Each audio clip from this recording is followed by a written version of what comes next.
I am about to say something very stupid. Time travel. Yeah, time travel as a concept, though very interesting, rarely gets done well.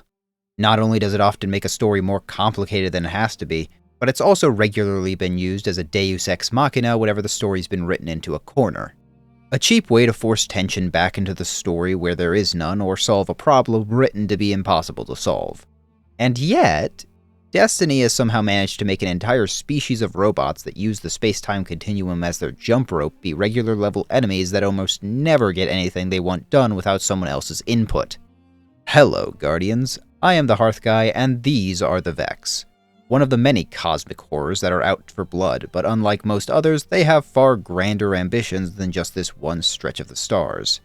What you may mistake at first for simple machine drones, the Vex are in fact a quantum swarm intelligence composed of countless components, which each embody every single Vex construct through the shared energy liquid that makes up their processing cores, radiolaria. Radiolaria is a collective substance of silica-based lifeforms which, when together and in tandem, compose the Vex superconsciousness. This radiolaria originates from beyond the birth of the universe, at least according to the Unveiling lore book, told to us by the Witness, which is the oldest entity we have interacted with regularly, barring a couple implied interactions with the Darkness and definite interactions with the Traveler. According to Unveiling, the Vex came to be from the Flower game that the Winnower and Gardener, the primordial names and/or origins of darkness and light, played.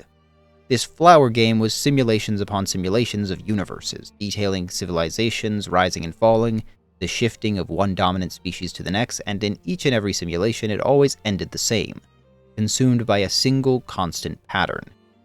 This pattern was the Vex, and they were pleasing to the darkness.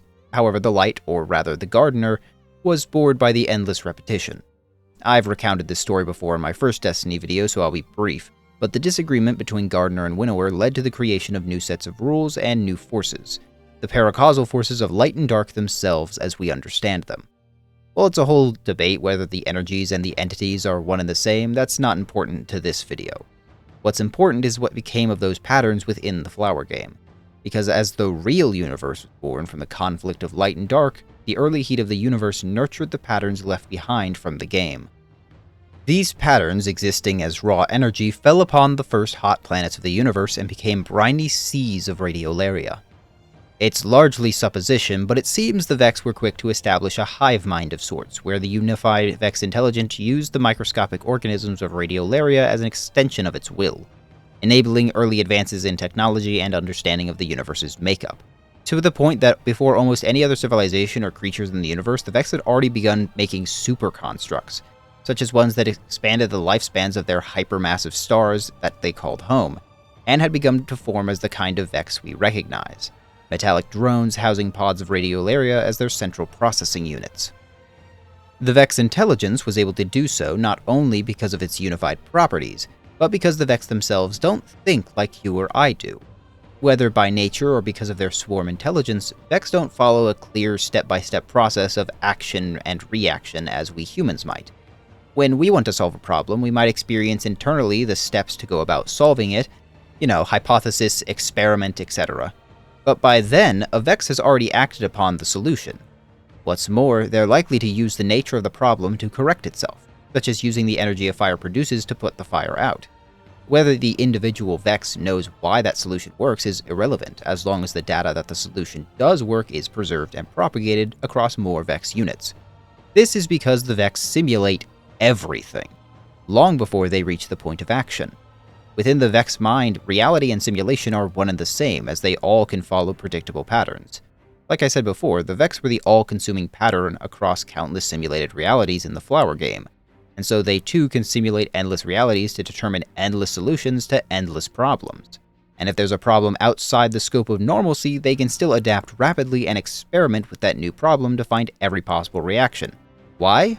Not because they want to, but because they must.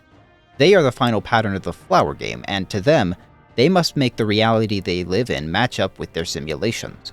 So, that's what they do. They develop simulation engines that can bend our ideas of time, space, and reality, connecting converging universes and timelines so the Vex of one reality and the Vex of another are still part of the same hyper-intelligence.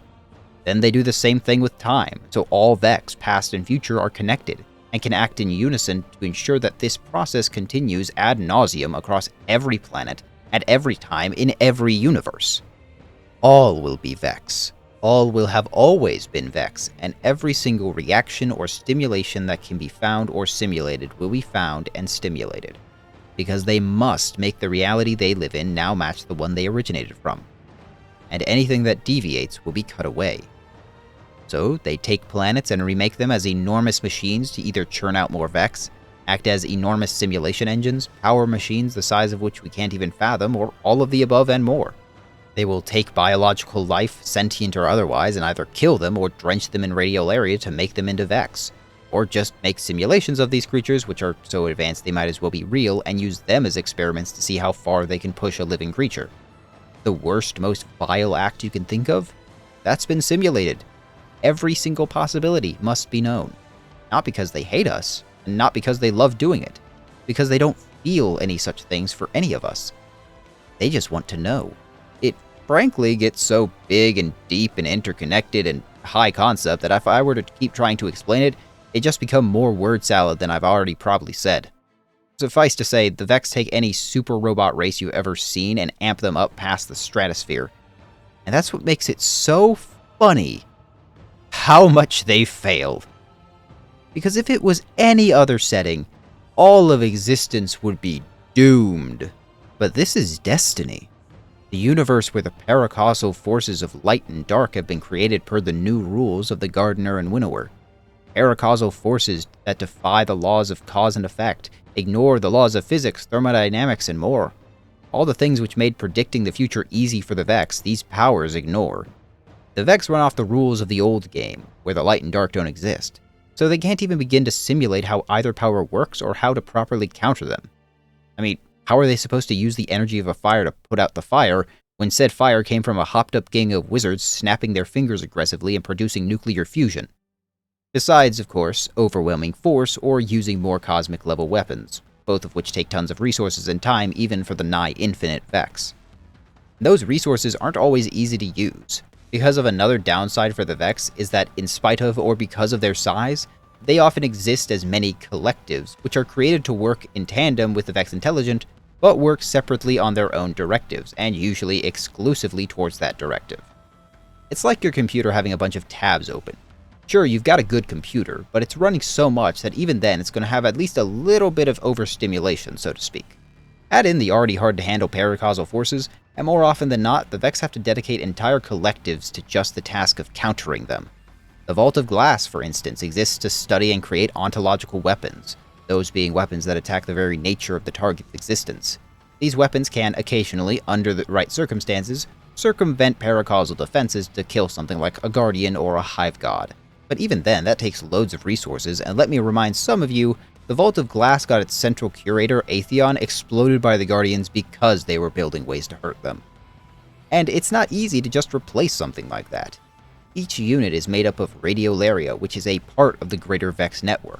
So whenever a unit is destroyed, you have directly damaged a program inside the computer that is the Vex. Imagine if some virus came in and blew up an essential file. Well, it's not like you can just backspace out of that problem. So whenever a major Vex unit is destroyed, it causes direct harm to the network and in some cases are outright irreplaceable. Besides, the Vault of Glass was also partially made because of the existence of the Soul Divisive, a rare splinter from the Vex. The Vex don't normally have to worry about something like that, since any aberrant process can be isolated and then terminated, but every so often a large enough bundle of programs will reach a conclusion that is contradictory to the Vex's actual goal, so that the larger Vex network will largely ignore them rather than waste energy combating them. So it was with the Soul Divisive, a collective of Vex that came to the idea, hey, there's this entity of darkness that wants to bring the universe to a final unified state, right? How about we get in on that? Or more specifically, how about we integrate into that?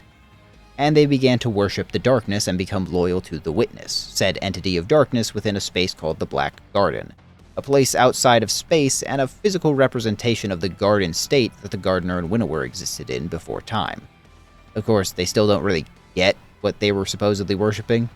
What they specifically were worshipping was the Black Heart, a failed paracausal copy of the Traveler's Darkness counterpart, the Veil. Said Black Heart and the Soul Divisive were actually the very first antagonists in Destiny's story, as the final target in the original Destiny's base campaign. Now, arguments about the quality of said story abound, and all are valid, especially ones that say it was boring and hard to follow. But the important bit here is that the Black Heart was actually the thing that held the story of Destiny in limbo from a narrative standpoint. Its existence created a sort of static, which prevented the Traveler from healing and so limited the scope of its power. With the Black Heart destroyed, the Traveler and Destiny could begin moving forward. And the Vex just had to sit there and take it yet again, because what are they going to do to Guardians? From a story standpoint, the Vex served their purpose well enough, but just like the story, you don't really get an answer for what they were doing or why they were doing it, unless you went to a separate website and looked up the information. Which is a bigger problem about the Vex in general, but we'll get there. Hilariously, the Vex have actually done pretty well with other paracausal beings, like that time they broke into Oryx's throne world while he was away, and made a Vex mine called Quoria to sword logic harder than his kids. And they only stopped when Dad came home with the milk. Then Oryx took Quoria and gave it to Savathûn, proceeding to be one of the most useful tools in Savathûn's arsenal. Interestingly, the Vex works so much better when used by paracausal beings rather than by their own accord. There's a lesson in that. But the Vex's influence in the solar system goes back to before the collapse, as their technology has been present on different points long before the Traveler ever approached humanity. But when it did, and it terraformed planets like Mars, Venus, and more, that's when mankind began running into them. On Mercury, which the Traveler converted into a garden world, the Vex planted seeds of their technology, which would awaken during the collapse and convert Mercury overnight into a giant machine for their prediction engine, the Infinite Forest. Then on Venus, their superstructures were found by the Ishtar Collective, the foremost scientific organization of the Golden Age, and actually drove the researchers mad, questioning where the simulations ended and reality began. It's actually from the Collective that Clovis Bray, genius and all-around terrible human being, stole a Vex unit that they had procured and used that to contact the Vex regularly, making a portal that facilitated his research. With that, alongside studying darkness artifacts, he created the Exos. And last but not least, the planetoid of Nessus has become absolutely converted into a Vex machine world, making it a graveyard for the Exodus Black Colony ship which crash-landed on it during the collapse, as its crew was picked off by the Vex. There are more places the Vex show up, like the moon of Io or the planet of Mars, and every place they touch they slowly change to be a part of themselves, forever playing a territory game against the Guardians. A game they are losing terribly. Across the story, we destroy dozens of major Vex mines, kill likely billions of units, and spray their radiolaria across the ground, and kill the central mind of the Infinite Forest and like 4 different Vex structures. Osiris, the first Vanguard commander and the greatest warlock, regularly hijacks their technology for his own means, and in a similar vein, it's used as a blueprint for the people of Neomuna and all their advanced stuff, since the city was founded by the Ishtar Collective. And before we, the player, ever get involved, they had another total menace in their life. A Titan by the name of Saint 14. Saint was the first Titan Vanguard, right hand of the Speaker and the greatest Titan of all. Until Zavala. There, I said it. Hot takes aside, Saint has always been a complete menace to the enemies of humanity. The Fallen have created ghost stories about him wiping out their houses and use his image as a warning sign between disparate Elixni groups. And after Osiris kinda got a touch of the arrogant and crazy, which can happen to even the best warlocks, he got exiled and went rifling around in the Infinite Forest, prompting Saint to go looking for him so he didn't get himself killed. Instead of finding Osiris, Saint found a lot of angry Vex and he started shooting. For centuries. Because of the different time flow within the Infinite Forest, centuries passed as Saint kept killing Vex in search of Osiris. This crusade against the Vex was so significant that the cold, unfeeling machines basically start panicking whenever he's around. Imagine being such an unbridled problem that a multiverse-spanning AI network uber intelligence gets generational trauma from you. Even more so that they gave invaluable and irreplaceable resources just to make a single Vex unit to drain his life specifically, so that they can finally kill him. Which they did. And in something akin to respect, they enshrined Saint on a mountain of their corpses deep inside the Infinite Forest. Needless to say, all of that had a hefty negative impact on the Vex, and because of the Vex's goals, they're at war with everyone else simultaneously as well. They are easy fodder for the Hive, especially for the likes of Oryx and later Savathûn with Quoria, to either hijack or just straight up take Vex units. Once even coming to the conclusion that without intervention, they'd become subsumed by the Taken Blight. So they actually allowed the Guardians to infiltrate their network to clear out the Taken. An act of desperation, and pretty much the only time a large group of Vex and Guardians have worked together, if you can call it that. They even got punked by the Cabal. The Cabal! The one group in this entire series that has never had access to paracausal or absurdly advanced technology. Just Cabal war tactics were enough to stall the Vex at multiple points, and they even got their presence on Mars eradicated during the Red War. Heck, they once got their technology abused by Cabal who were trying to use it to rewrite history, an act which inadvertently allowed for the revival of Saint 14.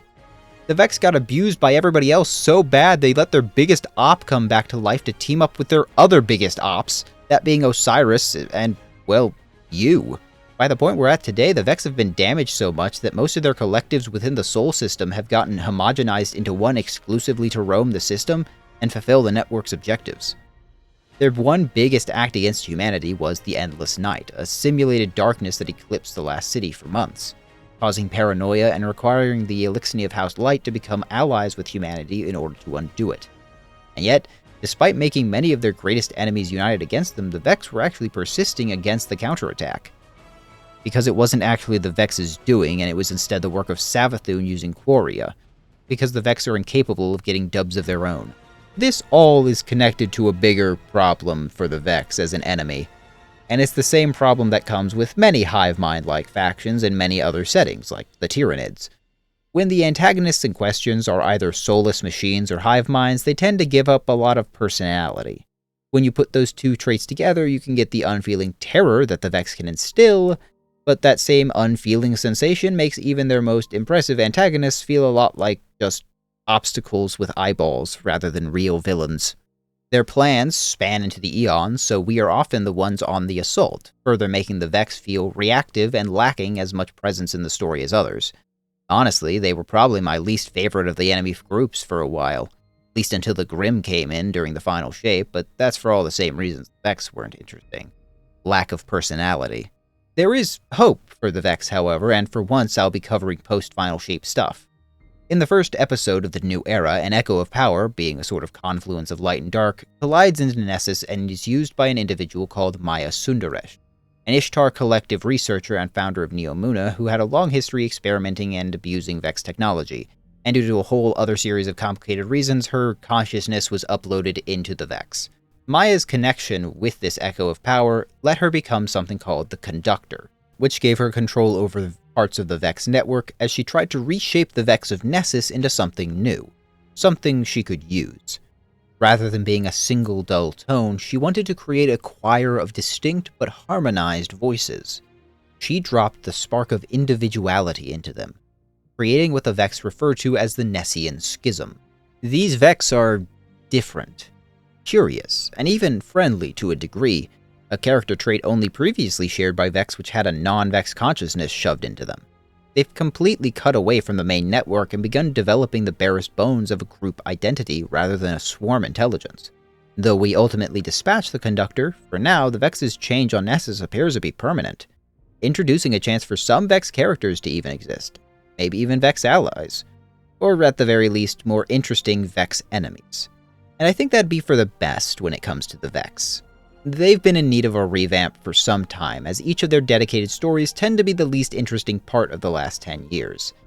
The real joy from their seasons never came from them as villains, but from how characters respond to the threats they create, and only a couple times has that really been the peak of Destiny's storytelling. A reminder, the best Vex season, the season of the Splicer, was not actually orchestrated by the Vex, which is like a microcosm of them and their problems. I think under the right kind of writing and in the right circumstances, the Vex can be the same sort of apocalyptic wave of danger that the Hive can come across as, but with a more lifeless aesthetic that can add extra dread. After all, it's bad enough when something is out to kill you because they hate you, but it's worse when they want to do it and feel nothing. At least your mind can understand the first one. But the Vex haven't really been used well. Rather, they're used more often as a deus ex machina for parts of the story whenever there needs to be more tension in the plot, or as a means to write the story out of the corner it was in. Just like time travel. But maybe with the newer brand of Vex, there will be a chance for variation and a new dynamic. Heck, we might even get some sort of robots with a soul storyline sometime in the future. But until then, I have been the Hearth Guy, and I thank you all for watching, Guardians. A huge shout out, as always, to my patrons and channel members. As always, your support ensures that the machine that is my channel keeps along its intended course to assimilating all things into the hearth. If you want to further advance my inevitable takeover of the human consciousness, I ask you to like, comment, and subscribe to stay up to date for more content. If you're a patron or channel member, you'll get access to videos hours or even days early. Both also give access to a quiet corner of the internet with my Discord server, The Hearth, if you're interested. But with all that said and done, I have always been the Hearth Guy, and I will see you next time around the hearth. You know, I've been thinking. Time-traveling super robots that worship paracausal forces? Nah, sounds cringe to me. You know what I want? I want four-armed crawdaddies that flex on those super robots with scrap technology and worship a paracausal machine golf ball while having more developed characters than any other group. Oh, sweet traveler, I love Elixni.